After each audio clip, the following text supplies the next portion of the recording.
Ellen Pepperleigh, wanita expired berusia 78 tahun yang tutup usia yang dimana si nenek ini meninggal karena sakit menahun yang dideritanya. Ia meninggal di rumah sang putri bernama Annie dan memiliki menantu bernama Dr. Stephen dan dua orang cucu yang bernama Peter dan Charlie. Tidak pakai ST12, terlihat si ayah sedang membangunkan Peter untuk menghadiri atau memberi penghormatan terakhir kepada sang nenek. Begitu juga Charlie yang tiba-tiba tidak ada di kamar, melainkan tidur di saung kayu yang membuat si ayah bak bikuk mencari si Charlie dikarenakan waktu sudah mepet untuk ke pemakaman. Terlihat si ibu sedang berbicara di depan banyak orang yang melayat.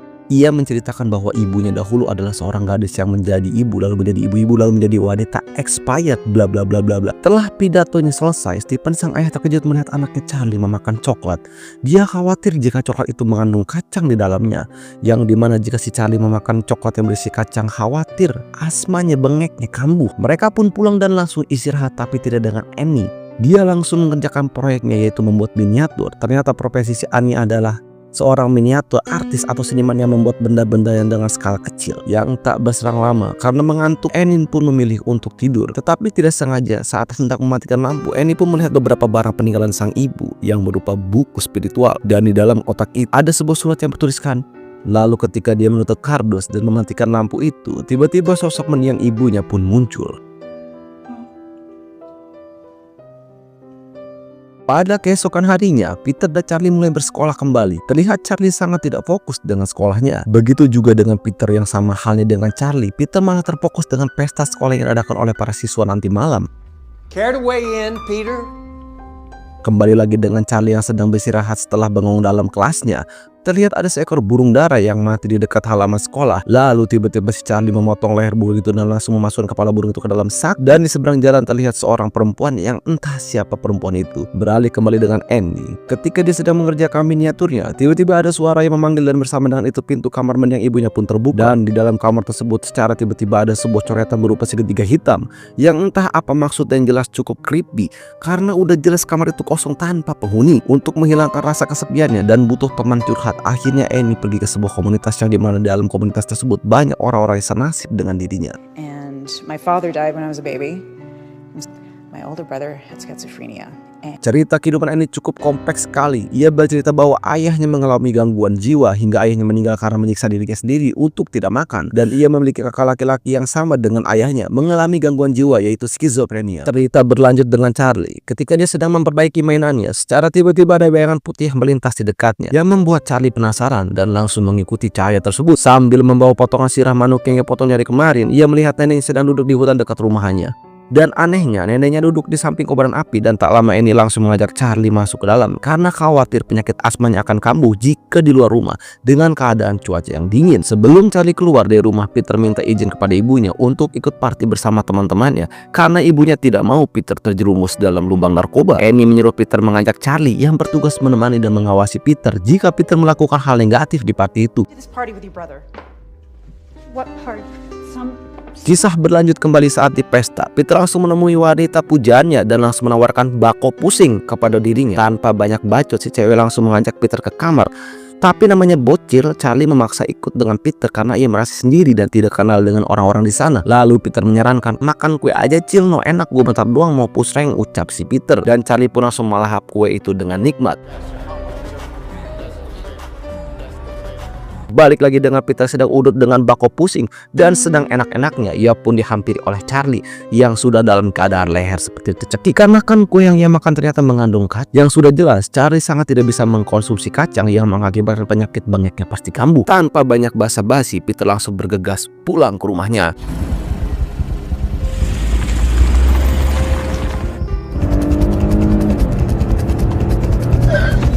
Di dalam perjalanan yang cukup jauh, Charlie yang sudah tidak kuat dengan penyakitnya, ia pun sengaja membuka kaca mobil dan mengeluarkan kepalanya agar mendapatkan oksigen lebih banyak. Nah, di sini insiden yang sangat membagongkan terjadi karena Peter menghindari mayat rusa yang terkapar di tengah jalan. Kepala Charlie yang keluar dari jendela mobil pun harus terbentur tiang listrik yang menyebabkan sirah atau kepalanya Charlie terlepas dari tubuhnya alias buntung tidak pakai agus. Peter yang merasa bersalah hanya diam saja dan memutuskan untuk tetap pulang ke rumah tanpa memberitahu adiknya telah mokat saat di perjalanan pulang.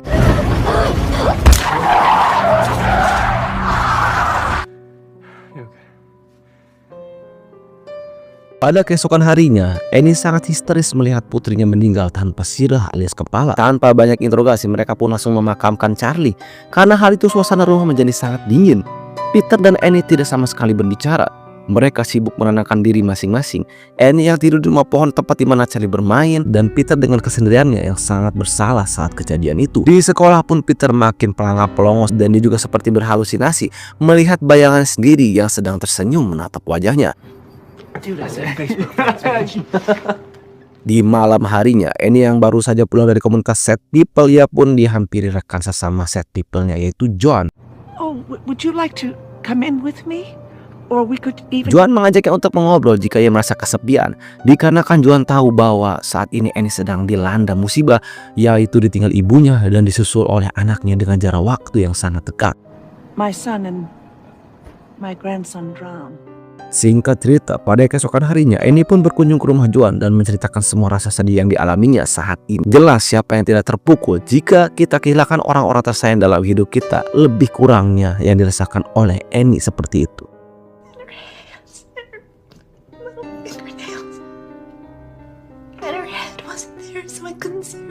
Scene gini berpindah kembali ke rumah. Steve yang ingin berusaha mencairkan suasana, ia akan mengadakan makan malam bersama. Tapi betapa terkejutnya ketika ia menghampiri Annie sedang membuat miniatur replika kronologi kecelakaan yang dialami putrinya. Sontak membuat Steve bertanya kenapa ia selalu mengingat hal itu. Biarkanlah yang terjadi menjadi pelajaran. Tapi namanya sosok ibu tidak begitu saja melupakan kejadian yang menyedihkan itu dalam hidupnya. Scene berpindah ke meja makan. Suasana masih sangat dingin sekali. Terlihat tidak ada percakapan di meja tersebut. Hingga pada akhirnya, Annie yang masih marah dan kecewa dengan kejadian itu pun amarah ketika meledak. Don't you swear at me, you little shit! Don't you ever! Well, now your sister is dead! Begitupun juga dengan Peter yang merasa kejadian itu bukan karena sengaja, melainkan panik sepanik-paniknya dengan Charlie yang sedang kambuh. Because nobody admits... Ia juga mengatakan jika Annie tidak menyuruh Charlie untuk ikut ke pesta, hal ini pun tidak akan terjadi. What about you, Mom? She didn't want to go to the party. So why was she there? Singkat cerita, Annie yang baru saja belanja dari Indomaret kembali bertemu dengan Joan. Tanpa basa-basi, Joan langsung mengajak Annie untuk kembali berkunjung ke rumahnya. Kali ini bukan curhat biasa, melainkan Joan ingin memberitahu kepada Annie bahwa dirinya memiliki ritual khusus untuk memanggil atau berkomunikasi dengan roh cucunya sendiri. Joan memaksa Annie untuk ikut ritual bersamanya. Ia hitung-hitung melepas kerinduan dengan putrinya itu. They were performing an open seance in the spirit. But I approached the medium. Well, she conjured my... Scene lalu berganti ke rumah Joan. Kali ini ritual yang dilakukan oleh Joan melalui perantara gelas dan papan tulis kesayangan milik cucunya. Mekanismenya adalah ketika ia membaca mantra dan menyebut nama cucunya, lalu gelas itu akan bergeser. Nah, itu berarti cucunya ada di sekitar mereka. Tidak hanya itu, ia pun menyediakan papan tulis yang dimana papan tulis itu akan menulis dengan sendirinya. Tulisan yang ditulis di papan tulis itu bertuliskan pinjam 100 buat bensin bor. Nah, pusing kan dengarnya. Karena hal itu, Annie menjadi sengabret-ngabretnya karena merasa suasana makin tidak kondusif. Annie memilih untuk pergi dari kediaman Joan. Are you alright? I'm sorry, I understand. Tapi sebelum Annie pergi, Joan menitipkan sebuah mantra yang harus dibaca jika Annie ingin melakukan ritual itu. Jika sewaktu-waktu dia rindu dengan orang yang tersayangnya. Ritualnya sama persis, yaitu di ruangan gelap sediakan lilin barang tersayang milik roh yang akan dipanggil dan mengumpulkan semua orang di rumahnya untuk menyaksikan. Hal begini ternyata nggak coba di Indo, di luar negeri pun sama aja ternyata. Dasar on. Singkat waktu, malam pun tiba. Selepas pulang dari rumah Joan, Annie yang gerasa kerusuk nggak bisa tidur. Ia melihat beberapa gerombolan semut yang merayap di kasurnya, di mana semut itu sama persis seperti semut yang menggerogoti sirah atau kepala Charlie yang penggat atau putus saat kecelakaan. Lantas Annie pun bingung. Dari mana duitnya? Maksudnya dari mana semut itu berasal? Dan pada akhirnya semut itu berakhir di kamar si Peter. Dan betapa kagetnya Annie melihat Peter, anak sematawayangnya, tewas digerogoti kepalanya oleh semut. Lantas Annie pun shock nggak pakai breaker, tapi ternyata semua itu hanya mimpi. Karena Annie memiliki kebiasaan tidur berjalan. Tapi lagi dan lagi, yang masih belum bisa menerima kematian putrinya, ia menanyakan kembali kepada Peter. Lantas Peter pun semakin tidak nyaman dan merasa bersalah karena pernyataan Annie kepada dirinya. Tak hanya itu, Annie mengakui dan mengatakan jika Annie tidak menginginkan Peter lahir ke dunia. Ia bahkan sudah berusaha untuk menggagalkan Peter sewaktu di kandungan. Tetapi neneknya mencegah hal itu, dan lagi ternyata itu semua mimpi buruk yang dialami. Seperti mimpi di dalam mimpi, karena mimpi buruk itu Annie pun terbangun langsung menghampiri dan meminta maaf atas kejadian yang terjadi di dalam mimpinya. Tak hanya itu, Annie mengajak Peter untuk ikut bersama dirinya untuk melakukan sebuah ritual yang diberi oleh Joan kemarin.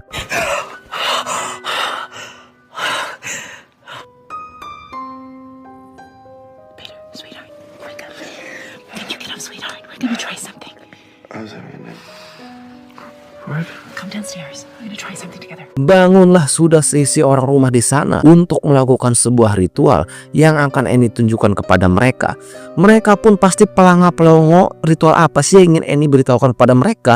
Steve yang sangat skeptis dengan hal gaib pun memberontak pemerintahan Annie, dan Steve menganggap tidak masuk akal jika sebuah roh yang mati bisa dipanggil dengan cara ritual-ritual tertentu karena menghargai Annie sebagai seorang istri. Dan pada akhirnya Steve pun mau melakukan ritual itu, tapi ritual tidak berjalan dengan lancar. Tiba-tiba Annie kerasukan roh Charlie yang membuat seisi rumah itu menjadi ketakutan. Steve pun tidak mau ambil pusing, ia pun langsung menyiramkan air ke wajah Annie agar dirinya tersadar. No, I am not! Peter, listen!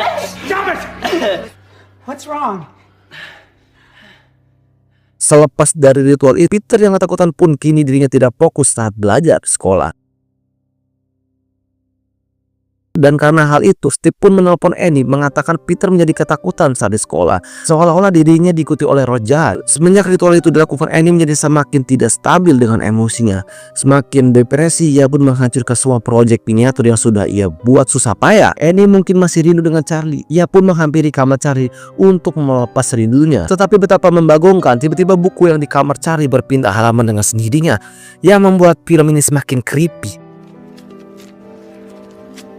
Horor semakin horor. Pada malam harinya Peter melihat sosok Charlie yang berdiri tepat di depannya. Dan tidak hanya itu, Peter tiba-tiba dicekik oleh tangannya, entah itu tangan siapa.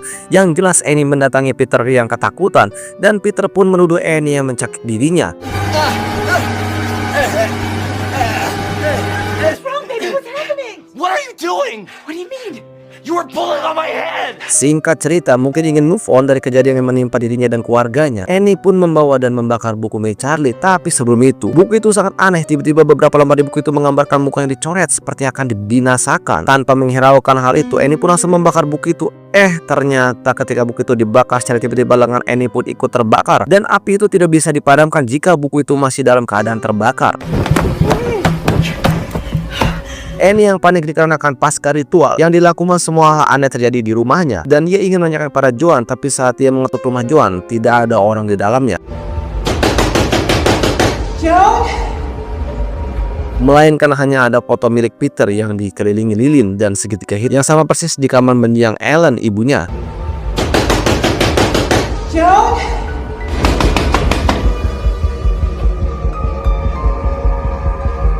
Kembali lagi dengan Peter yang di sekolah. Peter yang sedang bersantai, tiba-tiba namanya disebut oleh Joan dari kejauhan. Dan tak hanya itu, Joan membacakan sebuah mantra yang bertuliskan Dek Deni dan Aparagon, yang dimana bahasa tersebut berasal dari bahasa Norwegia yang saya juga kebetulan tidak tahu apa artinya. Yang jelas kembali lagi pada Annie, karena melihat kaset yang sama persis yang dimiliki Annie di rumahnya, yang dimana kaset itu dibuat oleh tangan ibunya. Annie merasa aneh dan panik ketika melihat kaset rumah yang sama persis dengan miliknya. Apa mungkin si Ellen ini jualan kaset? Kan gak mungkin. Pastinya ada hubungannya dengan si Joan. Yang jelas ketika dia mengobrak-abrik isi kardus milik ibunya, dia menemukan sebuah buku yang bertuliskan doa permohonan, dalam bahasa Inggrisnya invocation. Di dalam buku itu ada sebuah gambar orang yang sedang menaiki onta dan bertuliskan tentang penjelasan Raja Paimon, yang dimana Raja Paimon itu artinya raja tipu daya. Paimon akan merasuki jiwa yang lemah atau tubuh yang rentan. Untuk membuktikan bahwa apakah ada sebuah hubungan pertemanan antara sang ibu dengan Joan, Annie langsung membuka album foto milik ibunya dan sangat terkejut. Ternyata benar sekali, Ellen dan Joan ternyata sudah mengenal dari lama, bahkan mereka satu organisasi atau sekte pemuja iblis.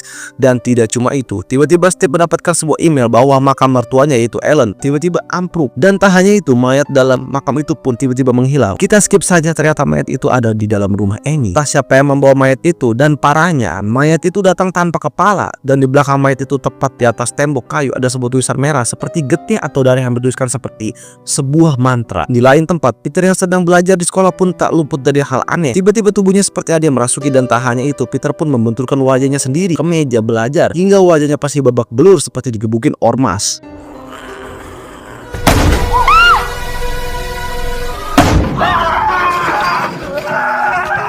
Singkat cerita, Steve yang sudah sampai di rumah langsung dihampiri oleh Annie. Annie mulai memberitahukan tentang mayat yang ada di loteng, serta hubungan Ellen sang ibu dengan Joan. Intinya Annie menceritakan tentang semuanya, dari mulai dia sering keluar malam hingga pertemuannya dengan Joan. Lalu Annie mempunyai ide untuk membakar buku milik ibunya, dan ia percaya bahwa jika buku itu dibakar pasti semua akan berakhir. Tapi Annie menegaskan jika Steve sendirilah yang harus membakar buku itu, karena di waktu kemarin saat Annie membakar buku itu, lengan Annie ikut terbakar. Mungkin saja jika Steve yang membakar buku itu, hal buruk itu tidak akan terjadi. Steve yang menolak untuk mengikuti perintah Annie pun ingin melaporkan kejadian ini ke pihak yang berwajib, karena Annie dianggap sudah tidak waras. Jesus. There's more. What the fuck is that? Do you remember Joan?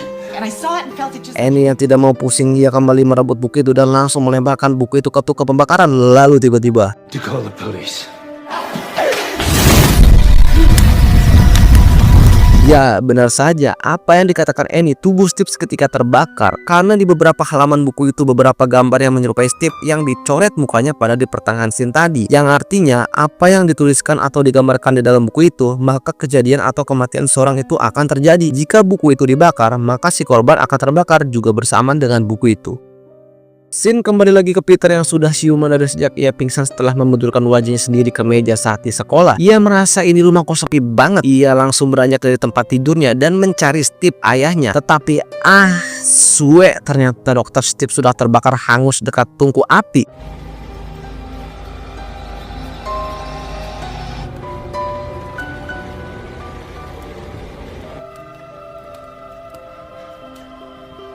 Hal itu membuat Peter sangat terkejut, ditambah lagi tepat di belakang Peter ada sesosok pria tidak memakai baju yang terus menatapinya. Dan tanpa Peter sadari, Annie pun ada di sekitar situ, tepat di atas Peter. Lalu tiba-tiba Annie menghilang dan muncul dekat Peter dan langsung mengejar Peter yang lari ketakutan hingga ia bersembunyi di loteng tempat mayat Ellen ditemukan.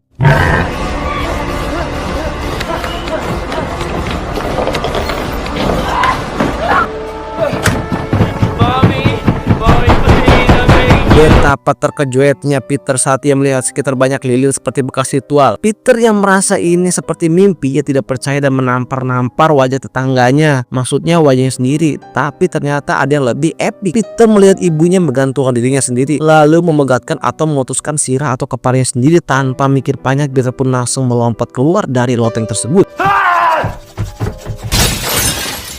Sempat tidak sadarkan diri beberapa detik, Peter yang sudah dirasuki oleh sebuah cahaya, yang dimana cahaya itu merupakan Raja Paimon. Ia pun menghampiri rumah pohon, yang dimana rumah pohon itu ia melihat sosok tanpa sirah alias kepala, yaitu Annie yang terbang naik ke sana.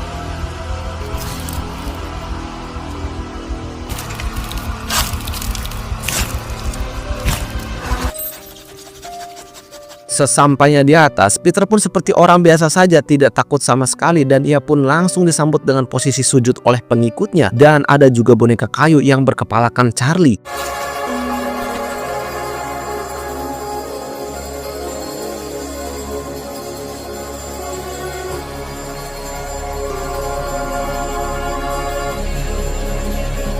Ia langsung dipakaikan mahkota, tanda Tuhan mereka, raja mereka telah lahir ke dunia, yang dimana akan menjadi penyebab utama terpecah belahnya umat dan kekacauan di muka bumi, serta fitnah akhir zaman yang sangat mengerikan. Dan dari sinilah plot twistnya. Sedari kecil Peter awalnya ditolak oleh ibunya untuk lahir ke dunia, tapi didukung keras oleh Ellen neneknya, karena neneknya sudah mempersiapkan Peter menjadi Paimon, sesembahan sekte mereka yang diklaim berasal dari Raja ke-8 Raka, karena tubuh sang iblis itu butuh seorang yang lugu dan polos seperti Peter ini. Dan film pun selesai. Terima kasih banyak yang udah nonton. Jangan lupa klik subscribe buat channel ini. See you on the next time the video. Gue ngejin cabut. Bye.